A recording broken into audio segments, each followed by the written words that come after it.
Entire ಜವಾಬ್ದಾರಿಯನ್ನು ತೆಗೆದುಕೊಂಡು ಮಾಡಬೇಕು ಅಂತೇಳಿ ಅವರಿಗೆ ಜವಾಬ್ದಾರಿ ಕೊಡ್ತಾ ಇದೆ. ಶೋಷಿತ ವರ್ಗಗಳ ಸಮುದಾಯಗಳೆಲ್ಲ ಒಗ್ಗಟ್ಟಾದಾಗೆ ಅಭಿವೃದ್ಧಿ ಆಗುತ್ತೆ. ನಾವು ಬೇರೆ ಆದರೆ ಛಲವಾದಿ ಒಂದು, ಮಾದಿಗರು ಒಂದು, ಬೋವಿ ಒಂದು, ಲಂಬಾಣಿ ಒಂದು, ಹಾಗೆ ನಮಗೆ ಕಷ್ಟ ಬಂದಿದೆ. ಜನಸಂಖ್ಯೆ ಆಧಾರದ ಮೇಲೆ ಸೌಲಭ್ಯಗಳು ತಗೊಳ್ಳೋಣ, ಆದರೆ ಕಷ್ಟ ಬಂದಾಗ ಈ ಸಮುದಾಯಗಳೆಲ್ಲ ಒಟ್ಟಾಗಿದ್ದಾಗೆ ಕೂಡ ಶಕ್ತಿ ಬರ್ತದೆ. ಆದ್ದರಿಂದ ಅವರೇ ಅಂತಲ್ಲ, ಯಾರ್ಯಾರು ಶೋಷಿತ ವರ್ಗದಿದ್ದಾರೆ ಅವರೆಲ್ಲ ಕೂಡ ಭಾಗಗಳಾಗದಂತೆ ಒಟ್ಟಿಗೆ ಇದ್ದಾಗ ಈ ಅಭಿವೃದ್ಧಿ ಆಗಲಿಕ್ಕಾಗ್ತದೆ. ಮುಂದುವರೆದಂಥ ಸಮಾಜಗಳನ್ನು ವಿಶ್ವಾಸ ತಗೊಬೇಕು. ಮುಂದುವರೆದಂಥ ಸಮಾಜಗಳು ಯಾವ ರೀತಿ ಮುಂದೆ ಬರಿತಾ ಇದ್ದಾರೆ ಅವ್ರ ಜೊತೆಯಲ್ಲಿ ನಾವು ಸೇರಬೇಕು.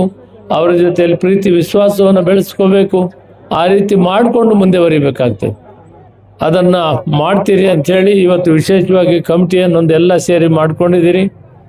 ನಮ್ಮ ನಾರಾಯಣಸ್ವಾಮಿ ಮತ್ತು ವೆಂಕಟಸ್ವಾಮಣ್ಣ, ಚಿಕ್ಕವೆಂಕಟಸ್ವಾಮಣ್ಣ ಇವರೆಲ್ಲನೂ ಆದಿಯಿಂದ ಇದನ್ನು ಮಾಡ್ಕೊಂಬಂದವರು. ವೆಂಕಟೇಶಪ್ಪನವ್ರು ಇಬ್ಬರೂ ಆಗಲಿ, ನಮ್ಮ ಕೃಷ್ಣಪ್ಪನವ್ರು, ಲೇಬರ್ ಕೃಷ್ಣಪ್ಪನವ್ರು ಪಾಪ ರಿಟೈರ್ಡ್ ಆದರೂ ಕೂಡ ತನ್ನ ಅಳಿಲ್ ಸೇವೆಯನ್ನು ಮಾಡಿಕೊಂಡು ನಿರಂತರವಾಗಿ ಸೇವೆ ಮಾಡ್ಕೊಂಡು ಬಂದಿದ್ದಾರೆ. ಆ ರೀತಿ ಸಾಕಷ್ಟು ಜನ ಮಾಡಿದ್ದೀವಿ. ಈಗ ಹೊಸದಾಗಿ ನಾವು ಕಮಿಟಿ ಮಾಡಿದ್ದೀವಿ. ಕಮಿಟಿಯಲ್ಲಿ ಡಿಸಿಪ್ಲಿನ್ ಸ್ವಾಮಿಗಳು ಹೇಳಿದ ಮಾರ್ಗದರ್ಶನ ತಗೊಬೇಕು. ಎಲೆಕ್ಷನ್ನಾಗ ಕ್ಯಾಂಪೈನ್ನ ಕ್ಯಾನ್ವಾಸ್ ಮಾಡಿದಂಗೆ ನೀವು ಜೈಕಾರಗಳು ಹೇಳಿಕೆ ಬಂದರೆ ದೇವಸ್ಥಾನದಲ್ಲಿ ಅರ್ಥ ಇರ್ತದೇನೆ, ఏమన్నా అర్థం. ఊరికే నువ్వు సరిగా మాటలు చెప్తావు లాయరు. శిస్తుండాలప్పా, శిస్తుండాల. ఎవరు ఏమి మాట్లాడకూడదు, శబ్దం చేయకూడదు. భక్తిగా పోవాలా, దేవునికి నమస్కారం వేసి అవకాశం. మీరు కిందేళ్ళు పడి మిందపడి వస్తూ ఉంటే ఎట్లా మేము పోయేది దేవస్థానానికి? ఎవరు రమ్మని మిమ్మల్నంతా? ఊరికే ఉండాల, ఏడనోళ్ళు ఆడే ఉండాల. పోతారు, ఎవరో ఇద్దరు తోడుకుపోతారు, అధ్యక్షులు ఉండారు, నారాయణ స్వామి ఉండారు, పూజ చేపించుకొని వస్తారు. అట్లంతా చేయకూడదు. ఇది ఎలక్షన్ క్యాంపైన్ కాదు. భక్తి ఉండాల, భక్తిగా పనిచేయాల. ఇవంతా ఇడిచిపెట్టాలైతే ಅವನಿಗೆ ಕಾದಲಿಕ್ಕೆ. ಈಗ ಮಂಜಣ್ಣವ್ರಿಗೂ ಕೂಡ ಹೇಳಿದ್ದೀನಿ, 3 ಎಕರೆ ಜಮೀನು ಸರ್ಕಾರ ಕೊಡಬೇಕಂತ ಯೋಚನೆ ಮಾಡಿದ್ದೆ. ಅವರು ನಿರಂತರವಾಗಿ ಪ್ರಯತ್ನ ಮಾಡಿದ್ದಾರೆ. ಡಿ.ಸಿ ಮಾತಾಡಿದ್ದಾರೆ, ತಹಸೀಲ್ದಾರ್ನ ಮಾತಾಡಿದ್ದಾರೆ. ನಾನು ಯಾವ ರೀತಿ ಪ್ರಯತ್ನ ಮಾಡ್ತಾ ಇದ್ದೀನಿ, ಅವರು ಅದೇ ರೀತಿ ಪ್ರಯತ್ನ ಮಾಡ್ತಾರೆ. ಆದಷ್ಟು ಬೇಗ ಮಂಜೂರು ಆದಮೇಲೆ ಅವರೇ ನಿಂತ್ಕೊಂಡು ಈ ಜಾಗನ ಬೌಂಡ್ರಿ ಫಿಕ್ಸ್ ಮಾಡಬೇಕು, ಇದನ್ನೆಲ್ಲ ರೆಡಿ ಮಾಡಬೇಕು. ಗಾಳಿ ಗೊಬ್ಬರ ಕೊಟ್ಟೋದು ಒಂದೇ ಅಲ್ಲ, ಎಂಟೈರ್ ಜವಾಬ್ದಾರಿಯನ್ನು ತೆಗೆದುಕೊಂಡು ಮಾಡಬೇಕು ಅಂತೇಳಿ ಅವ್ರಿಗೆ ಜವಾಬ್ದಾರಿ ಕೊಡ್ತಾ ಇದ್ವಿ. ಹೌದನ ಮಾಡ್ತಾರೆ. ನಾವೆಲ್ಲ ಒಗ್ಗಟ್ಟಾಗಿದ್ದಾಗೇನೆ ನಮ್ಮ ಶಕ್ತಿ. ಆದ್ದರಿಂದ ಎಲ್ಲರೂ ಒಗ್ಗಟ್ಟಾಗಿ ಕೆಲಸ ಮಾಡ್ಕೊಬೇಕು. ಜಾಂಬವಂತರವರು ಕೇವಲ ಒಂದು ಮತಕ್ಕೆ ಸೇರಿದವರಲ್ಲ ಅನ್ನೋದನ್ನ ಪುರಾಣಗಳಲ್ಲಿದೆ. ಯಾವ ಪುರಾಣದಲ್ಲೂ ಕೂಡ ಈಗ ನಮ್ಮ ರಾಜಣ್ಣ ಚೆನ್ನಾಗಿ ಹೇಳಿದೆ, ಜಂಬೂ ದ್ವೀಪೆ ಭರತ ಕಂಡೆ ಭರತೆ ವರ್ಷೆ ಅಂತ. ಮೊದಲು ಜಂಬೂ ದ್ವೀಪೆ ಅಂದರೆ ಈ ಭೂಲೋಕನೇ ಜಾಂಬುವನ ಮೂಲ ಅಂತ ಹೇಳ್ತಾರೆ, ಶಾಸ್ತ್ರಗಳೆಲ್ಲ ಹೇಳ್ತಾ ಇದ್ದಾರೆ. ಆದರೆ ಅವರ ಸೇವೆ ಬಹಳ ಮುಖ್ಯವಾದ. ಸೀತಾದೇವಿ ಕಳೆದುಕೊಂತಾರೆ ಅರಣ್ಯದಲ್ಲಿ. ಶ್ರೀರಾಮಚಂದ್ರನು ಲಕ್ಷ್ಮಣನು ಬಹಳ ದುಃಖದಲ್ಲಿರ್ತಾರೆ. ಕಿಷ್ಕಿಂಧ ಕಾಂಡಕ್ಕೆ ಬರ್ತಾರೆ. ಅಲ್ಲಿ ಜಾಂಬವಂತನು, ಆಂಜನೇಯನು, ಅಂಗದನು, ವಾಲಿ, ಸುಗ್ರೀವ ಎಲ್ಲ ಇದ್ದಂಥ ಕಾಲದಲ್ಲಿ ಆ ಜಾಂಬವಂತನ ಮಾರ್ಗದರ್ಶನದಲ್ಲಿ ಆಂಜನೇಯನ ದಕ್ಷಿಣ ದಿಕ್ಕಿಗೆ ನೀನು ಹುಡುಕೊಂಡು ಬರಬೇಕಂತ ಎಲ್ಲ ದಿಕ್ಕುಗಳಿಗೂ ಒಬ್ಬೊಬ್ಬರನ್ನು ಕಳಿಸ್ತಾರೆ.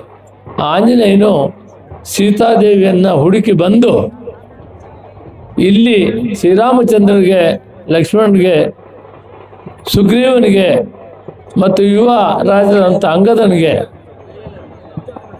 ಅವರು ವರ್ತಮಾನವನ್ನು ಕೊಡ್ತಾರೆ. ಆ ವರ್ತಮಾನ ಕೊಡದೆ ಸುಂದರಕಾಂಡ ಹೋಗಿ ಸೀತಾದೇವಿ ಲಂಕಾದಲ್ಲಿದ್ದಾರೆ ಅಂತ ಹೇಳಿ ಬಂದು ವರ್ತಮಾನ ಕೊಡೋದು.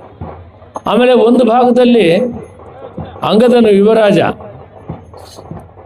ವಾಲಿಯ ಮಗ, ನಾವೇ ಹೋಗಿ ಇವಾಗ ಆಂಜನೇಯ ನೋಡ್ಕೊಂಬಂದಿದ್ದಾನೆ, ನಾವೇ ಹೋಗಿ ಸೀತಾದೇವಿನ ರಾವಣಾಸುರನ ಮೇಲೆ ಯುದ್ಧ ಮಾಡಿ ಜಯಿಸ್ಕೊಂಬಂದ್ಬಿಡೋಣಂತಾನೆ. ಆಗ ಜಾಂಬವಂತನು ಸೂಕ್ಷ್ಮವಾಗಿ ಹೇಳ್ತಾನೆ, ಶ್ರೀರಾಮಚಂದ್ರ ನಮಗೆ ಆದೇಶ ಏನು ಮಾಡಿದ್ದಾನೆ, ಸೀತಾದೇವಿಯನ್ನು ಹುಡುಕಿ ವರ್ತಮಾನ ತೆಗೆದುಕೊಂಡಿ ಅಂತ ಹೇಳಿದರೆ, ಕರ್ಕೊಂಬಣ್ಣಿ ಅಂತ ನಮಗೆ ಹೇಳಿಲ್ಲ.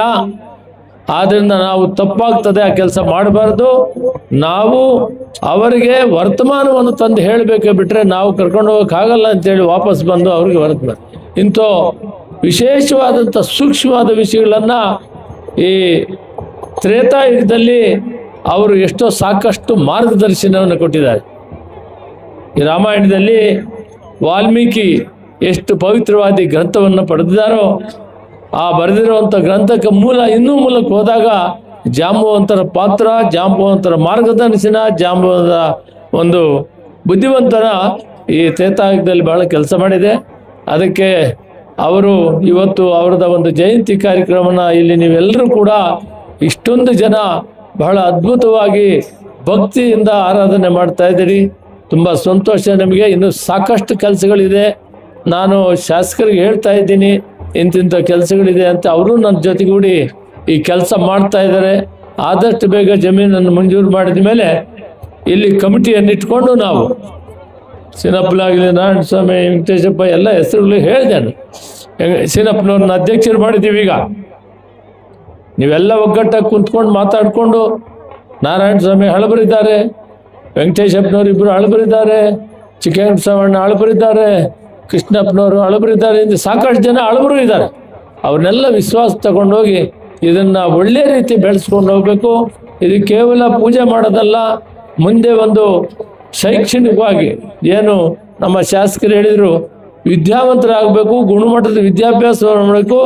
ನಾವೆಲ್ಲ ಮುಂದುವರಿಯುವಂಥ ಪ್ಲ್ಯಾನ್ ಕೂಡ ಮಾಡ್ಕೊಳ್ಬೇಕಾಗ್ತದೆ. ಅವು ಮುಂದೆ ಒಂದಾದ ಮೇಲೆ ಒಂದು ಮಾಡೋಣ. ಮೊದಲು ಈ ಕ್ಷೇತ್ರಕ್ಕೆ ಜಮೀನನ್ನು ಸರ್ಕಾರದಿಂದ ಕೃಷ್ಣ ಬೈರೇಗೌಡರು ಸ್ವಂತ ಅವರು ಮಂತ್ರಿಗಳಾಗಿದ್ದು 2-3 ಸಾರಿ DC ಅವರಿಗೆ ಆದೇಶ ಮಾಡಿದ್ದಾರೆ, ತಕ್ಷಣ ಅದನ್ನೆಲ್ಲ ಕಳಿಸ್ಕೊಡ್ಬೇಕಂತ.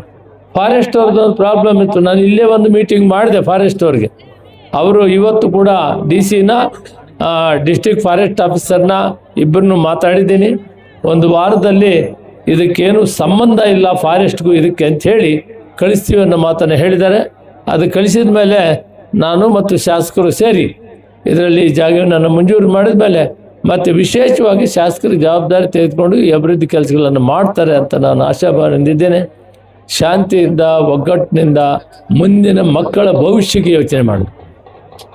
ಮುಂದಿನ ಮಕ್ಕಳ ಭವಿಷ್ಯ ಅವರು ಒಳ್ಳೆ ವಿದ್ಯಾವಂತರಾಗಬೇಕು, ಗುಣಮಟ್ಟ ವಿದ್ಯಾವಂತರಾಗಬೇಕು, ನಾಗರಿಕತೆ ಬರಬೇಕು, ನಾವು ಸ್ವಾಭಿಮಾನವಾಗಿ ಬದುಕಬೇಕು, ಮುಂದುವರೆದಂಥ ಸಮಾಜಗಳ ಜೊತೆಯಲ್ಲಿ ವಿಶ್ವಾಸ ಮೂಡಿಸಿ ಅವರು ನಡೆದಂಥ ದಾರಿಯಲ್ಲಿ ನಡೆಯುವಂಥ ಕಲಿದಾಗ ನಾವು ಒಳ್ಳೆಯವರಾಗ ಸಾಧ್ಯವಾಗ್ತದೆ. ಆ ಕೆಲಸವನ್ನು ಮಾಡ್ತೀರಿ ಅಂತ ನಾನು ಆಶಾಭಾವನೆಯಿಂದಿದ್ದೀನಿ. ಇವತ್ತು ವಿಶೇಷವಾಗಿ ಶಂಕರಣ್ಣ ನಿರಂತರ ತನ್ನ ಜೀವನದಲ್ಲಿ 35-40 ವರ್ಷ ಈ ಸಾಮಾಜಿಕ ಸುಧಾರಣೆಗಾಗಿ, ಸಮಾಜಕ್ಕಾಗಿ ಹೋರಾಟ ಮಾಡಿದ್ದಾರೆ. ಇವತ್ತು ಅವ್ರು ಬಂದಿರೋ ನಮ್ಗೆ ತುಂಬ ಸಂತೋಷ ಆಗಿದೆ. ಅವರಿಗೆ ಅಭಿನಂದನೆಗಳನ್ನು ಸಲ್ಲಿಸ್ತಾ, ಇದು ಆದಿ 2000 ಇತಿಹಾಸ, 2000 ವರ್ಷಗಳ ಇತಿಹಾಸ ಇರುವಂಥ ಕಡಪ ಮಠದ ವ್ಯಾಪ್ತಿ ದಕ್ಷಿಣ ಕರ್ನಾಟಕ ಎಲ್ಲನೂ ಸೇರ್ತದೆ. ಚಿತ್ರದುರ್ಗವರೆಗೂ ಕೂಡ ಈ ಮಠ 2000 ವರ್ಷದ ಮಠ ಚರಿತ್ರೆ ಇದೆ. ಆ ಮಠಕ್ಕೆ ಸಂಬಂಧಪಟ್ಟವರು ಆನಂದಮುನಿ ಸ್ವಾಮೀಜಿಯವರು. ಅವರದ್ದು ಆನೇಕಲ್ನಲ್ಲಿದೆ, ಶ್ರೀನಿವಾಸಪುರದಲ್ಲಿದೆ, ಇಲ್ಲಿ ಇದೆ, ಎಲ್ಲ ಕಡೆ ಕೂಡ ಅವರ ಗುರುತುಗಳಿದೆ. ಅವರು ಇವತ್ತು ಈ ಮಠಕ್ಕೆ ನಮಗೆ ಮಠಾಧಿಪತಿಗಳಾಗಿ ಇಲ್ಲಿ ಆಶೀರ್ವಾದ ಮಾಡಲಿಕ್ಕೆ ಬಂದಿದ್ದಾರೆ, ಆಶೀರ್ವಾದ ಮಾಡಿದ್ದಾರೆ. ಅವರನ್ನು ನಾವು ಗೌರವವಾಗಿ ನಡ್ಕೊಳ್ಬೇಕು. ಮತ್ತು ಅವರ ಮೂಲ ಇದೆ, ಇದಕ್ಕೆ ಶಕ್ತಿ ಬಹಳ ಇದೆ, ಅದು ಹೇಳೋಕ್ಕೆ ಸಾಧ್ಯವಿಲ್ಲ. ಭಕ್ತಿ ಇದ್ದರೆ ಆ ಶಕ್ತಿ ಪ್ರದರ್ಶನ ಆಗ್ತದೆ. ಭಕ್ತಿ ಇರಬೇಕು, ಭಕ್ತಿಯನ್ನು ತೋರಿಸ್ಬೇಕಾಗ್ತದೆ. ಅದಕ್ಕೆ ಆನಂದಮುನಿ ಸ್ವಾಮಿಗಳು ಇದು ಇತಿಹಾಸನ ಹೇಳ್ತಿದ್ರು. ನಮ್ಮ ಸಮಯ ಅಭಾವದಿಂದ ಮಾಡೋಕ್ಕಾಗಿಲ್ಲ. ಈ ಎಲ್ಲ ಹಂತವಾಗಿ ಅಭಿವೃದ್ಧಿ ಕೆಲಸಗಳಿಗೆ ದಾರಿಯಾಗಿದೆ. ಸರ್ಕಾರ, ಮಾನ್ಯ ಮುಖ್ಯಮಂತ್ರಿಗಳು, ಉಪಮುಖ್ಯಮಂತ್ರಿಗಳು, ಇಡೀ ಸರ್ಕಾರ ಮತ್ತು ಕಂದಾಯ ಇಲಾಖೆ ಸಚಿವರಾದಂಥ ಕೃಷ್ಣ ಬೈರೇಗೌಡರು ಕೂಡ ಸಂಪೂರ್ಣವಾಗಿ ಇದರ ಬಗ್ಗೆ ಈಗಾಗಲೇ ಗುಡಿಬಂಡದಲ್ಲಿ 3 ಎಕರೆ ಜಮೀನನ್ನು 3 ಎಕರೆ ಜಮೀನನ್ನು ಸ್ವಾಮಿಗಳಲ್ಲಿ ಒಂದು ಭಾಗ ಬ್ರಾಂಚ್ ಮಾಡಬೇಕಂದಾಗ 3 ಎಕರೆ ಜಮೀನನ್ನು ಮಂಜೂರು ಮಾಡಿಕೊಟ್ಟಿದ್ದಾರೆ. ಈ ಮಠಕ್ಕೆ ಕೂಡ ಅವ್ರನ್ನ ಜಮೀನು ಮಂಜೂರು ಆಗ್ತಾನೆ ಕೃಷ್ಣ ಬೈರೇಗೌಡರನ್ನು ಕರ್ಕೊಂಬರ್ತೀನಿ. ಆಗ ನಮ್ಮ ಮಂಜುನಾಥಣ್ಣವರು ಕೂಡ ಇದರ ಜವಾಬ್ದಾರಿನ ವಹಿಸ್ಕೊತೀನಿ ಅಂತ ಹೇಳಿದ್ದಾನೆ. ತಮಗೆಲ್ಲ ಒಳ್ಳೆಯದಾಗಲಿ, ಶ್ರದ್ಧಾಭಕ್ತಿಯಿಂದ ಕೆಲಸ ಮಾಡಿರಿ. ರಾಜಕೀಯದಲ್ಲಿ ಕುಣಿತಾರಲ್ಲ, ಕುಣಿಯೋದು ಕೂಗುಗಳೆಲ್ಲ ನಾಳೆ ಯಾವ ಕಾಣಿಸ್ಕೊಡು. ಡಿಸಿಪ್ಲಿನ್ ಸವಣ್ ಮಾಡಬಾರ್ದು, ಸುಮ್ಮನೆ ಇರಬೇಕು. ಬಂದವ್ರನ್ನ ಮರ್ಯಾದೆ ಕರ್ಕೊಂಡೋಗಿ ಪೂಜೆ ಮಾಡಿ ಅವ್ರ ಮೇಲೆ ಬಿದ್ದು 100 ಜನ ಒಳಗಡೆ ಯಾಕೆ ಬರ್ಬೇಕು? ಅವಾಗ ನಿಲ್ಲಿಸ್ಬೇಕು ಜನನ, ಅವಾಗ ನಿಲ್ಲಿಸಬೇಕು. ನಿಲ್ಲಿಸ್ಬಿಟ್ಟು ಬಂದಿರೋ VIPs ಯಾರೇ ಬಂದಿರಲಿ ಒಂದು 10 ಜನ ಬಂದಿರ್ತಾರೆ, ಅವ್ರಿಗೆ ಮರ್ಯಾದೆಯಾಗಿ ಕರ್ಕೊಂಡು ಹೋಗಿ ಪೂಜೆ ಮಾಡಿಸಿ ಕಳಿಸುವಂಥದ್ದನ್ನು ಕಲ್ಕೊಬೇಕು. ಎಷ್ಟು ದೇವಸ್ಥಾನ ನೋಡಿದ್ದೀರಿ ನೀವು? ಈ ರೀತಿ ಯಾರಾದರೂ ಮಾಡ್ತಾರಾ? ಬದಲಾವಣೆ ಆಗಬೇಕು. ಅದಕ್ಕೆ ಯುವಕರಲ್ಲಿ ವಿಶೇಷವಾಗಿ ಮನವಿ ಮಾಡ್ತೀನಿ, ನೀವೆಲ್ಲ ಕೂಡ ಸದ್ಭಕ್ತರಾಗಬೇಕು, ಸನ್ಮಾರ್ಗದಲ್ಲಿ ನಡಿಬೇಕು, ಮಕ್ಕಳ ಭವಿಷ್ಯನ ರೂಪಿಸೋದಕ್ಕೆ ಒಂದು ಕಾರ್ಯಕ್ರಮ ಪ್ಯಾರಲಲ್ ಆಗಿ ಮಾಡ್ಕೊಳ್ಬೇಕು ಅಂಥೇಳಿ ಆದಿಜಾಂಬವ ದೇವರು ಏನಿದ್ದಾರೆ ಅವರು ಇಡೀ ಜಗತ್ತಿನ ದೇವರು, ಜಗತ್ತಿನ ರಾಜ್ಯ ರಾಷ್ಟ್ರದಲ್ಲ ಜಗತ್ತಿನ ಆದಿಜಾಂಬವರು ಗುರು. ಅವರಿಗೆ ನಾವು ಪ್ರಣಾಮಗಳನ್ನು ಸಲ್ಲಿಸ್ತಾ ನಮಗೆ ಇನ್ನಷ್ಟು ಶಕ್ತಿಯನ್ನು ಕೊಡಲಿ ಅದನ್ನು ಬೆಳೆಸೋದಕ್ಕೆ ಅಂಥೇಳಿ ನನ್ನ ಮಾತು ವಿರಾಮವನ್ನು ಕೊಡ್ತೀನಿ. ಜೈ ಹಿಂದ್, ಜೈ ಕರ್ನಾಟಕ.